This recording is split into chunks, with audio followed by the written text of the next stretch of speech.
Oh my goodness, Aguero for the unthinkable here. Aguero has scored. He scored for Tauntown.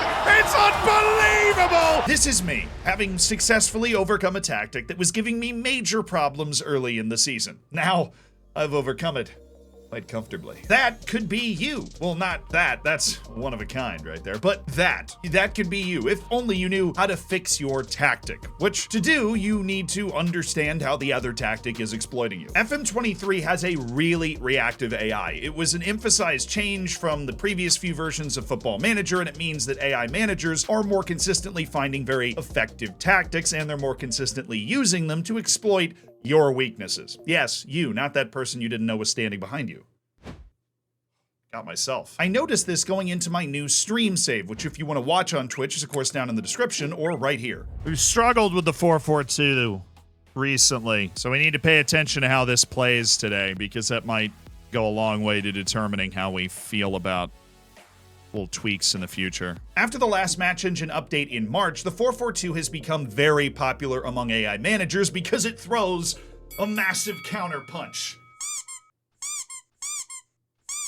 That's still better than like 75% of YouTube boxers. I have no idea why people are watching that stuff. The 4-4-2 also frequently gets balls into the corners, which is not something I will be acting out for you. That allows the forward to chase them down, get your defense all out of whack, and the ball works its way back to the middle and you are screwed. The forwards also get in possession and draw your center back because there are two of them. You have the same number of center backs on your team, maybe, and those center backs are occupied by those two forwards, and then any extra runs from wingers cutting in or from central midfielders can catch you out. But every tactical matchup is different. This was just my particular tactical matchup. So what can you look for that can help you solve the problem? First and foremost, where does the chance start from? If you are losing or struggling, it is likely that's because the other team is creating chances against you. If that is a thing, where does it start? Now, where does the highlight start? Where does their chance start? Is it off of a turnover? If so, who turned it over? Whose fault was it? And why? Did one of your players end up with 3 players around them? If so, how can you prevent that from happening? It can be hard to see the first time. That's why I like to RP or role play, not like that. That my assistant manager is bringing me a tablet on the touchline so that I can watch it again. Really, you just go up to the top right, you click that little back, and you can rewind the play and see exactly what happened with, you know, a second chance to see what went wrong. Seeing where the pressure is and what caused it in the first place is crucial to guiding your thinking for solving the problem. And let me be absolutely clear here. I am not talking about you making a completely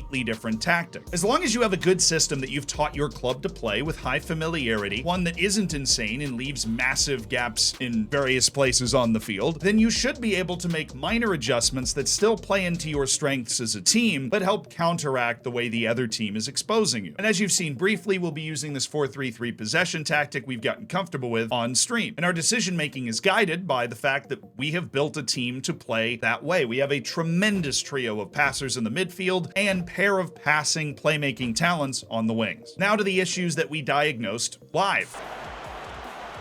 Oh my goodness, Dyson. Good God, man.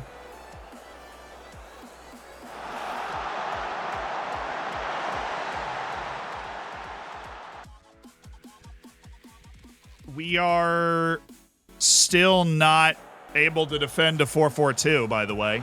A little something to get us back in the game, please. Nice finish. Thank you. Back a little bit. We built the play up. The lower tempo helped us a lot in getting control of that game. We're definitely going to that in the future. We're gonna go that lower tempo. I think we need to press inside out as well. So all that's left to do is we take those issues and then hit the subscribe button, or else you won't even get the answers. Okay? God, you're using me here. Just kidding.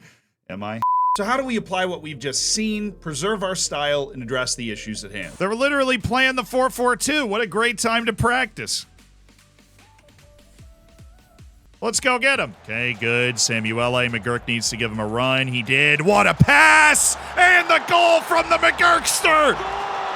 Sean McGurk! I realize that it might feel counterintuitive to do some of this stuff, right? Lowering the tempo after you just conceded a goal. But if that goal came from a turnover that could have been avoided just because you were forcing the ball up the field too quickly, that is the right move to prevent what has been happening to you so far. And actually does give you a better chance to score in the future. But you have to remember, don't make changes that you don't have the talent for. Don't hit direct passes without passing to space if your striker is 5'6" with no jumping reach. Don't raise your back line because you feel like the other team needs to be under more pressure if you don't have the recovery speed. In that case, just raise your line of engagement and keep your back line where it is. You'll meet them further up the field, but not give them any more space behind. Amplify your strengths, nullify theirs. Like us not giving them as many turnovers to counter with, or us forcing them to the outside so that our fullbacks can end up in the right defensive position to take on their strikers, instead of what happened in this match against QPR, where you see our fullback is on the inside on the right and our center back has been dragged out wide. Now here are some other classic adjustments you can make to immediately improve the performance of your team. If they're hitting it over the top of you and you already have a deep back line, you need to raise the line of engagement so that you can meet whoever is making that pass, while not raising your back line, obviously. If you're getting pulled out of position by a high possession team, lower your closing down, especially if you're a gegenpressing style team, but they're keeping the ball a ton anyways. Sag off and you won't get dragged out of position as much and you'll clog up passing lane. If all of your highlights are coming off of turnovers, then up your tempo, turn on counter, and consider subbing in some speed up top for the last 20-30 minutes of the game. If you're a possession team like me and you are being pressed successfully, figure out where the weakness is in the press and then direct the ball there. Against a 4-3-3, the gaps are on either side of the strikers. So if you have two center midfielders, that's where they need to get the ball. So if they're both on center mid and attack, put them on box to box. Put one on deep lying playmaker, and then they'll be able to drop in on either side of the striker and receive the ball, and you're out. Against a 4-4-2, the open players are always the fullbacks. The two strikers will take away your center backs and the fullbacks will be open. Against a 4-2-3-1, it can be very difficult. They can successfully press with 4 players across your entire back line. Long balls and balls long to the wide parts of the field can be very successful here, but if you still want to be able to play out incredibly short, a halfback will create a numerical advantage for you on the back line, 5-4. And then make sure that you have some sort of deep lying playmaker, roaming playmaker in the midfield that can present themselves for a quick outlet once you get the ball to the extra member of your back line. Hello, Zealand from the future here, and I have a few more things to talk about with you because I've played another season on my save. One, when you're breaking the press, I just talked about roaming playmaker and deep lying playmaker. There are a few other roles that will work in that spot that are going to drop in and receive the ball depending on the personal player traits that the player has themselves. Now, box to box and advanced playmaker can still be a vacuum for the ball on the side of the field, and you can still progress it up those channels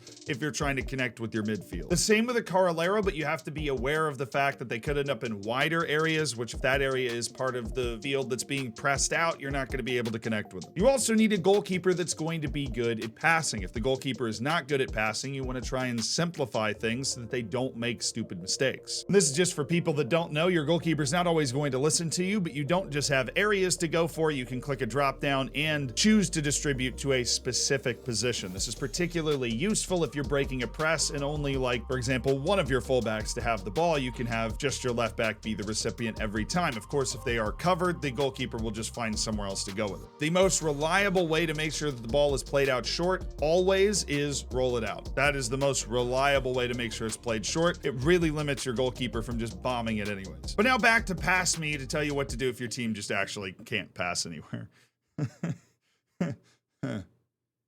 And of course, if your team just isn't actually that good at passing and you're being pressed successfully, make sure you got some size to hit the ball towards. Then you can knock it down or pass into space and pace, especially if you notice that their back line is a little too high. So read, know your strengths, and react. And then watch this video of me saving your saves.